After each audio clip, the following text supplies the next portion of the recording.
The views expressed on the podcast are those of the individuals who made them, and they do not represent the views or beliefs of Job Duck.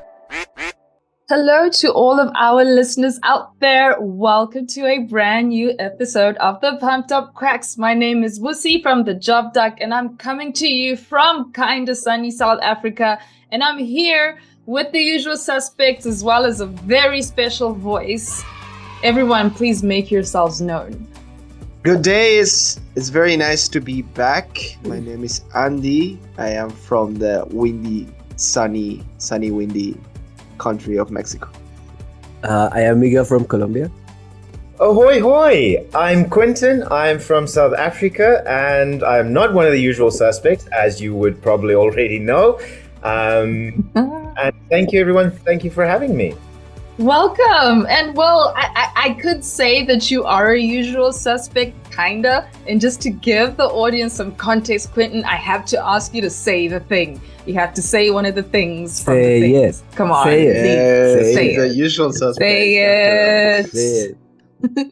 The views expressed in this podcast are not those of the Job Duck, but of the individuals who made them. Nice. Nice. Hell yeah, dude. Happy days. We have Quentin in the house. Spotify Wrapped just dropped. Oh my exciting times, guys. Exciting times. But before we get lost in all the madness, I have a riddle for you guys. You guys ready? Yeah. Yes. Send it away. How does a computer get drunk? Interesting one, huh? Yeah. Unusual. Give it some thought. We will revisit this riddle and get the answer at the end of the episode. But in the meantime, we are going to get into this week's quacky news. I'm going to kick us off.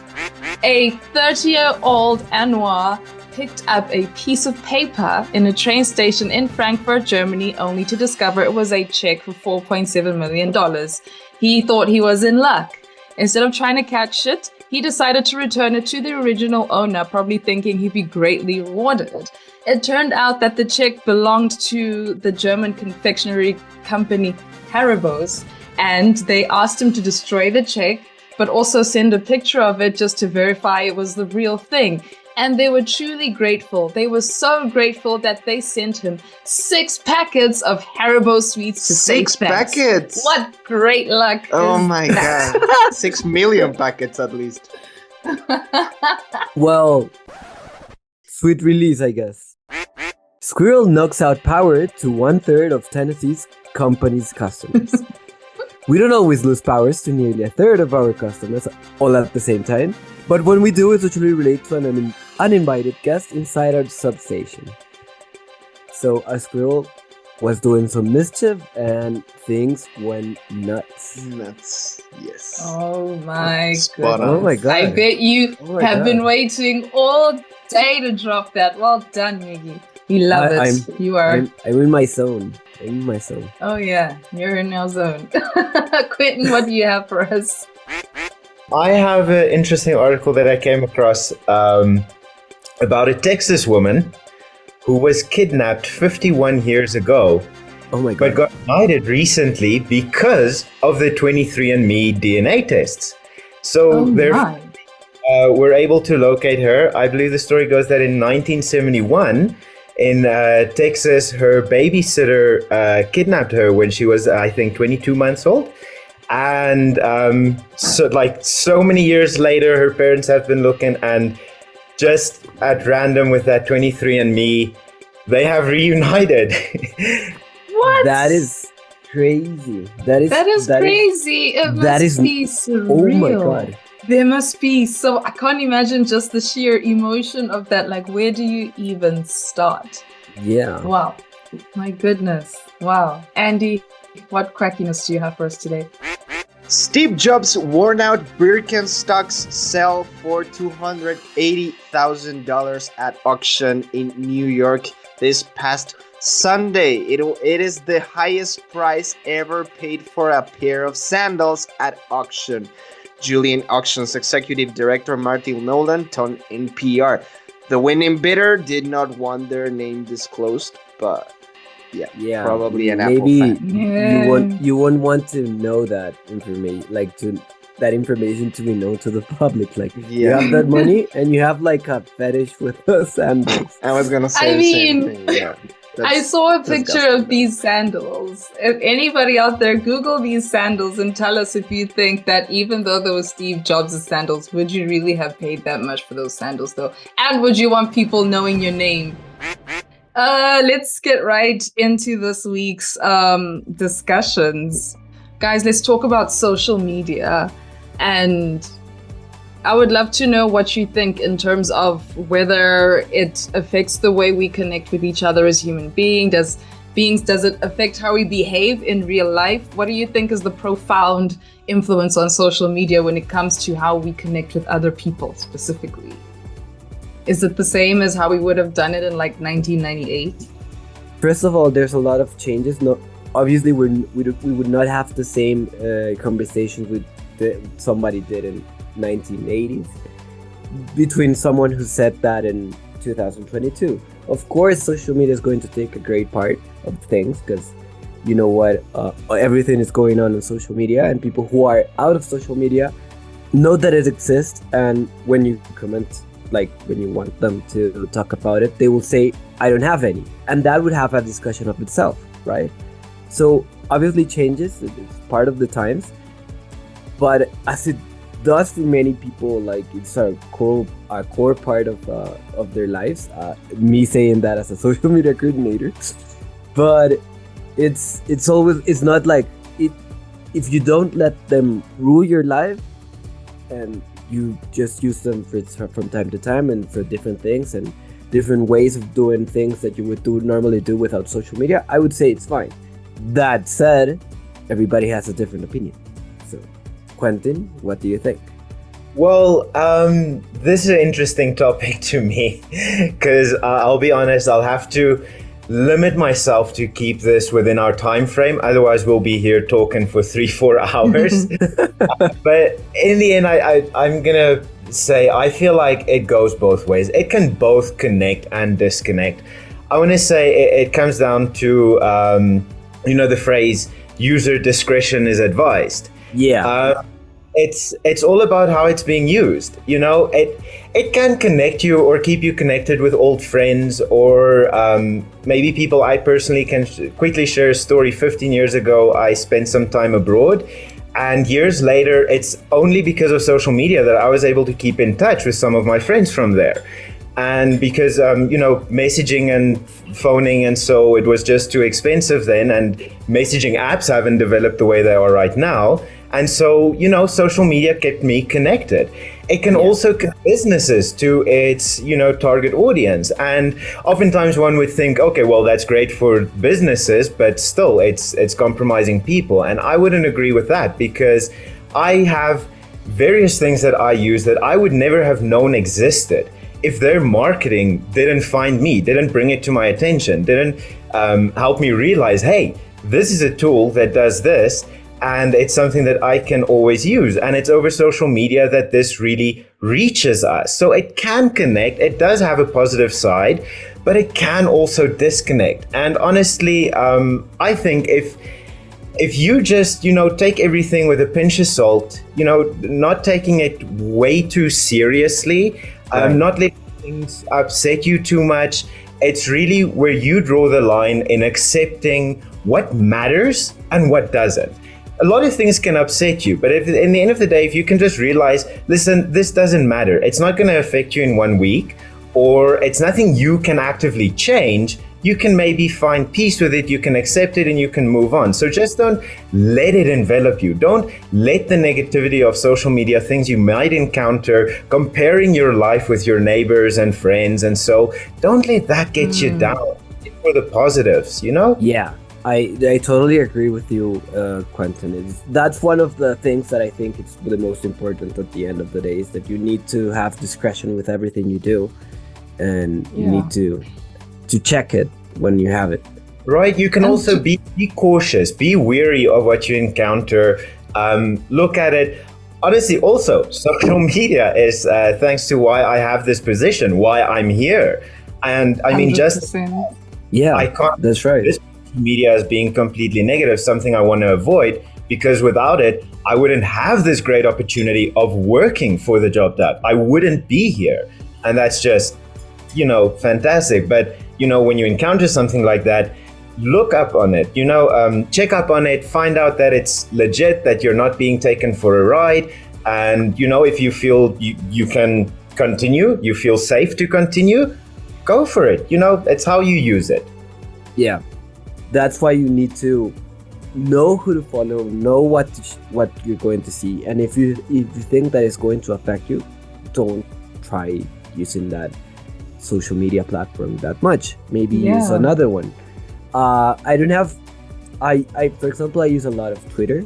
That is not the best for mental health, right? But I am posted with all of the things that are happening in the world, so fun, I guess.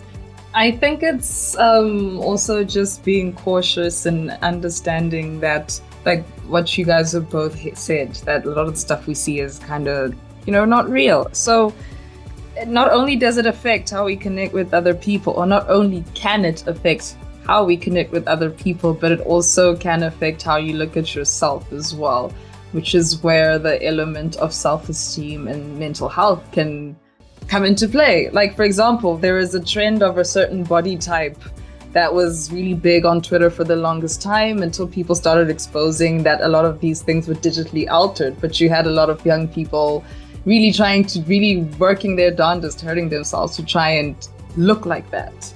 Right.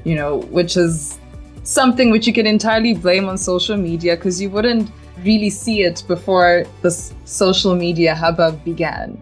I don't know if that makes sense, but that there were never these issues before. In the 90s, right. There was a different, if we go back to the 90s, for some reason, the unhealthily skinny runway model body type was the one that was being pushed as the ideal body type. And I know of a person or two who hurt themselves trying to look like that before social media even came about. Right. I just think it just made these issues a little bit more widespread. Yeah, on that note of comparing to, say, the 90s and previous times, it is the same old issues. I have to say that. People say social media can disconnect you because you're too focused on it. There's this very interesting old picture of a subway full of people, everyone reading a newspaper, no one speaking to each other, no one interacting, everyone's just taking in the current news. Everyone's in their own little world. That's been replaced by cell phones. It's more convenient, but it's not a change brought on by social media or accessibility to media. And the same with, as you said, with the body image issues. Magazines have been doing it for decades. They have been manipulating images because it sells. And it's like with everything, it's up to how you take it, how you use it. And I will always bring it back to one point. Just, two things are important: your life, your happiness. If something doesn't directly impact you, let it go. Just don't let it bring you down. Like the song, right? Yeah.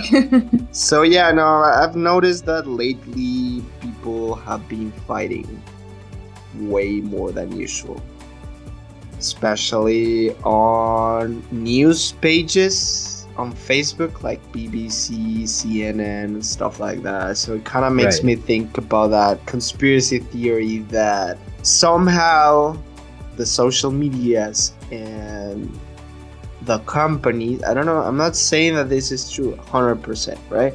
But there's people who say that it's true. They work together so you as an user can receive certain information that make you react to it in a more heavily powerful way. That is not a conspiracy theory, by the way. Is that proven. Not fact? That is proven. Yes, factual. It's factual, yeah. But how do we know that it's factual? No, there have been various studies in which they do with different kinds of people. They have I will not use political terms, but people from different spectrums, one from one side and one from the other. They Google the same thing on, obviously Google, and they have different results regarding what they think about. So the algorithm knows what you think, and more or less what is your stance between this and that, and they will find you Right. news regarding this. And that's one of the issues, one of the biggest issues with, but that is not social media of itself, but it's more like the search engine and all of that. Yeah, no, totally. And But what the and, natural thing, or what you would think, if a person is from a certain lobby, let's say, right, you think that the information you're gonna receive is the one that benefits your lobby, right? Let's say I'm Mexican, I'm very patriotic. Well, I don't know, like this is an example. And then naturally, what I would think is that I would receive news about successful Mexican people abroad, right? Mhm. So like these typical contests, international contests of math, of science, about Mexicans being the first place or second place, silver medal and stuff like that. But instead of that, that's what I intuitively think that will happen with the algorithm. But I think the conspiracy theory will enter that I get exactly the opposite kind of content to make me react to it. So instead of getting good news because I'm a happy, patriotic Mexican person, I would get notice about, I don't know, like insecurity about how my country is not as good as I thought it was. And that is for me to be reactive and to fight with other people in the comments. But I don't know if that is 100% certain that happens. So I think that's Well, I mess think up. the proven fact is the other way around. You find things that you have that information and you could use it to back up your arguments online, right? And so that's more of the news outlet. I would say that maybe social media, but that is an interesting point, and I think that is one of the things that we have to discuss the most in the nowadays world. I think that social media is not just there for us to see things, just to see the video and move on. They want us to engage with what we're seeing, commenting, sharing, liking, all sorts. So I think that there could be, I'm not saying there could be some truth to the conspiracy theory that Andy described, in that you're being shown what the algorithm thinks will make you react. Like, it knows when you're in a good space, it knows when you're in a bad space, it knows exactly what to show you, which is why you see what you see if you are a regular user of social media. How do you guys think that we could protect ourselves from these kinds of things? I know for myself specifically, I just have 0 notifications for anything, so I don't rush to see anything, and also just hitting not interested really helps. Yeah. I think the problem is not protecting yourself and ignore everything that is there, but be mindful of what you let in, as somebody said in the podcast right now, like earlier. It's not about like ignoring or deactivating notifications or anything like that, in my perspective. The thing is to be a person with enough judgment to understand that what you're reading is biased somehow, positive, negative, and then take both sides. I want to take us back to, I think, maybe 20 years ago. Treehouse of Horror, Simpsons episodes covered exactly this. Even back then, way before social media, they had ads and mannequins come to life and kind of like harass the people of the town. And in the end, they had this big musical number, Just Don't Look. Just don't look, just don't look. And it was just, I mean, it's simple. It's like, don't avoid, I think I agree with what Andy said, don't avoid everything, have a look, but as soon as you feel like this isn't something you want to get into, avoid it. It's not going to be great for your mental health. It's just, if we're looking at solutions to help protect yourself, these companies, and that's why I take it back to them, because from the start, ad companies and so, they're targeting you because that's their motive. That's exactly what they do. It's in your hands to just don't look. Exactly. Just don't look, guys. Take everything with a pinch of salt. And then if you want a really interesting social media conspiracy theory, guys, Google the whole Cambridge Analytica thing. It's literally an example of what we've just been talking about. Closing thoughts, Andy, what's up? Be kind. People have it rough. Be kind with people online. That's the only thing that I can add. Don't be that guy. Yeah. Don't be that guy. Don't be that guy. You have no idea what anybody's story is, just kindness. I think that's a fantastic note to end on, because you get caught up so easily when someone says something you disagree with, and even if they are not doing it, don't take that road. Don't be the same as them. Be kind. When you want to correct someone, do it with kindness. Don't stoop to their level. I agree with that 100%. Yeah, that is an excellent tip. Yeah. Well, to the audience out there, let us know your thoughts in the comments, hey? What are your thoughts? Do you think there is a big conspiracy on social media to get us to behave in a certain way? What are your general thoughts on the topic? We would love to hear from you. And let's circle back to that riddle. I'm just going to remind you what it is before we take our little break. Here it is. How does a computer get drunk? Find out at the end of the episode. Dude, I feel like that habit, but I don't. I'm totally lost. If you speak English and you don't have a job, go to jobdoc.com and try it out. JobDoc. Right. You know, we've just been discussing social media, and one of the main devices which we use social media on is our phones. And, That is you true. know, when we're working from home, there's not really some kind of manager or supervisor who's peeping in to see how much time you're spending on your phone instead of being on your computer or doing what you're supposed to do. You are literally having to take care of that yourself. Like, a lot of self-discipline is required when you are working in a home office situation. So we have our phones right next to us, and we have to learn to be mindful of any distractions. And that can also be tricky if you are working in a position that requires you to perform some of your tasks on the phone, you know, which is very common with tasks associated with managing social media and the like. So today we are going to talk about ways in which we can actually keep ourselves from being distracted by the phone, even if you have to work with a mobile device to carry out some of your tasks, right? So I would love to give my first little tidbit, and I'm not saying that this is what you must do, folks. It's just what I do. It helps me to keep myself balanced when it comes to my phone during working hours. But on Apple devices, you can you have this thing called a focus setting, where you have one for sleep and one for work and so on and so forth. So as I'm working, I am on the focus setting for work, which limits notifications for all my personal social media accounts.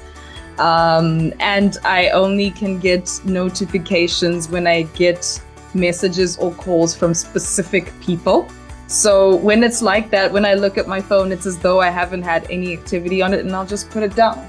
And that's it. I've kind of learned to work with that, and I try to avoid getting distracted using those wonderful settings on Steve Jobs' phone. Miguel, you work extensively with social media, so how do you deal with that? The best thing you could do is to avoid distracting yourself using your phone is first focus, and then you have to have a lot of self-control to put yourself knowing that I will not use the social media because this will distract myself of this. And you have to repeat it to yourself, and you have to say it many times, like, hey, don't use this. And you tend to search for some things, and then you get a notification. So avoiding notifications also.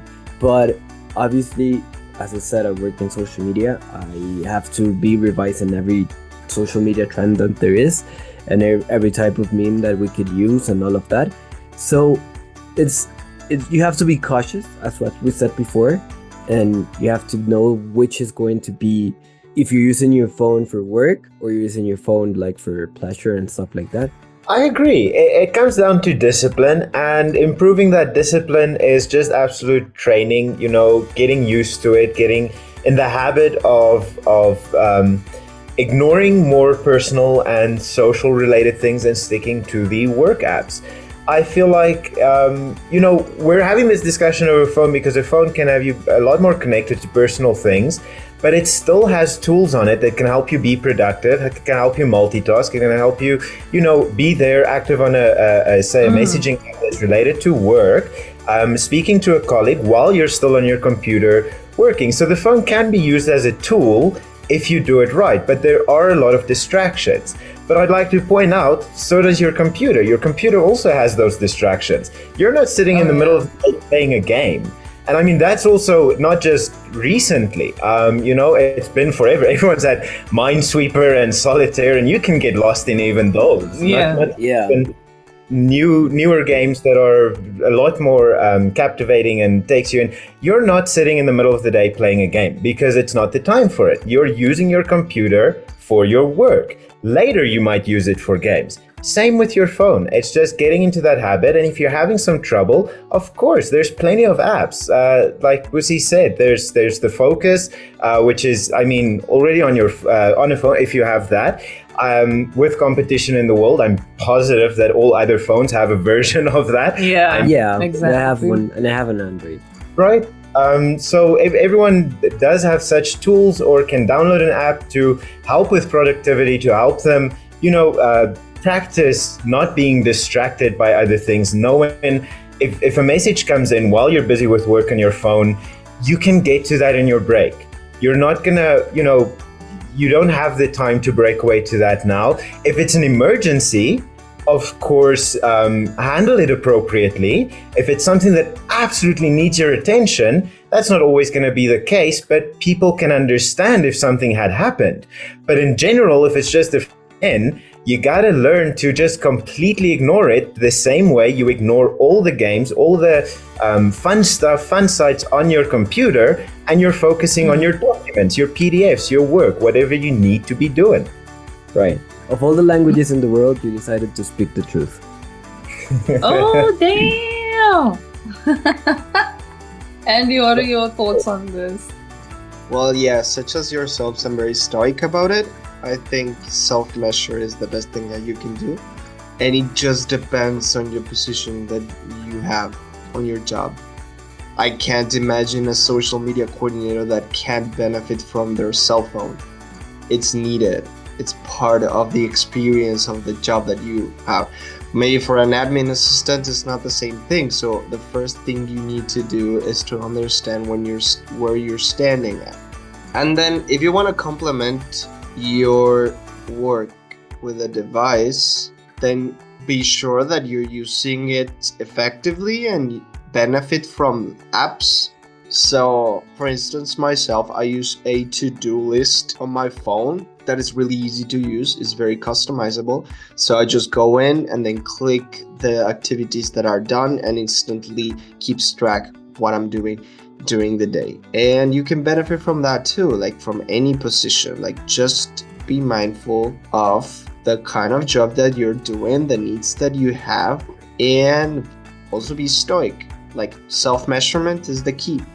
Yeah, it can be a tool or it can be a toy. It depends what you make of it. Yeah, you have to use the devices that you have at your advantage. It's a tool at the end of the day, and you just have to know where to use it and how to use it. So that's part of it. Exactly. Well, to the audience out there, if you have any tips or thoughts on this topic about how to treat your mobile device whilst you are working, please do let us know in the comments. But before we round off this wonderful adventure of ours, we have a riddle to tackle. So for the very last time, folks, how does a computer get drunk? It goes into a hard drive. I'm pained by this riddle because the content has my brain just racing like, you will know the answer to this. Like, you know the term that's going to come to light and the wordplay that's going to be the answer.